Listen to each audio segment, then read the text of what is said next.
এমন কিছু দেখিনি যে এখানে সংখ্যালঘুদের উপর আক্রমণ হচ্ছে, নিপীড়ন হচ্ছে, কিন্তু একটা নেগেটিভ একটা বয়ান ভারতের বিভিন্ন মিডিয়া আউটলেট থেকে এটা প্রচার করা হচ্ছে বাংলাদেশে সংখ্যালঘুদের উপর নিপীড়ন। হঠাৎ ইসলাম বলে একটি সংগঠন যেখানে চারিদিকে মাথা তারা হয়ে দিচ্ছে। ঘটনা কি, তাদের ধর্মীয় সংগঠন হয়, তারা যদি সেটা দাবি করে দাবি করতেই পারে। আমরা যখন গণতন্ত্রের পথে হাঁটছি তখন দাবি করতেই পারে, কিন্তু এইরকম হিংসাত্মক সংঘাতমূলক একটি পরিস্থিতি তৈরি করছে। আর ভারত থেকে এ বিষয়ে প্রচার করা হচ্ছে যে বাংলাদেশে নিপীড়ন হচ্ছে, এটা তো সম্পূর্ণরূপে একটা মাস্টার প্ল্যান, এটা গভীর চক্রান্ত। যদি নিপীড়ন হয়, মারা যাচ্ছে তো সাধারণ একজন আইনজীবী। আমরা দেখলাম যে ইসকনের আঘাতে একেবারে দেহ ছিন্ন ভিন্ন হয়ে গেছে, সেটা হলো অ্যাডভোকেট সাইফুল ইসলাম। তাহলে ভারতের মিডিয়া আউটলেট গুলো যে প্রচার করছে, যে অপতথ্য দিচ্ছে, যে অপপ্রচার করছে, এটা মিথ্যা। এটা মিথ্যা বাংলাদেশের ভাবমূর্তিকে নষ্ট করার জন্য। কারণ শেখ হাসিনা পালিয়ে যাওয়ার পর থেকেই তাদের মনে খুব কষ্ট, তারা খুব বেদনা বোধ করছে। পৃথিবীর কোন দেশ এই অভিযোগ কিন্তু ফেলেনি বাংলাদেশের বিরুদ্ধে, যে একমাত্র দেশ তারা এই অভিযোগ করছে।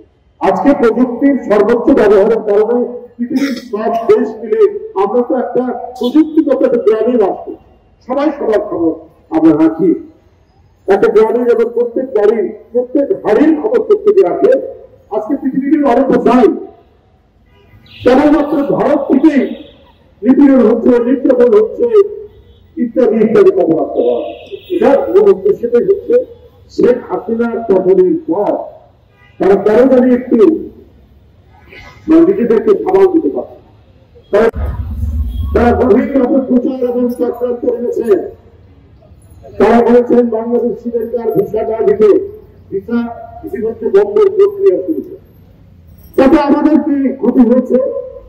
ক্ষতি হচ্ছে আপনাদের নিউ মার্কেট বন্ধ আমরা দেখতে পাচ্ছি, আপনাদের ডিপার্টমেন্টাল স্টোর গুলো বন্ধ, আপনাদের হাসপাতালগুলো রোগী শূন্য, হোটেলগুলো লোক নেই। আর আমরা বলবো একদিক থেকে ভালোই হয়েছে, আমাদের বৈদেশিক মুদ্রা আর বাইরে চলে যাচ্ছে না, বিলিয়ন বিলিয়ন ডলার টাকা পাচার হতো, সেই টাকা পাচার হচ্ছে না।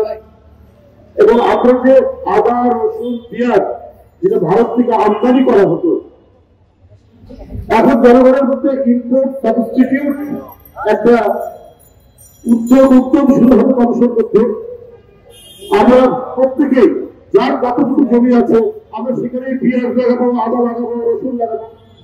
মানুষের মধ্যে উৎসাহ করেছে যে ভারত যদি আমাদেরকে পেঁয়াজ লাগাবে, একসময় দিত না, তাতে ক্ষতি কি হয়েছিল?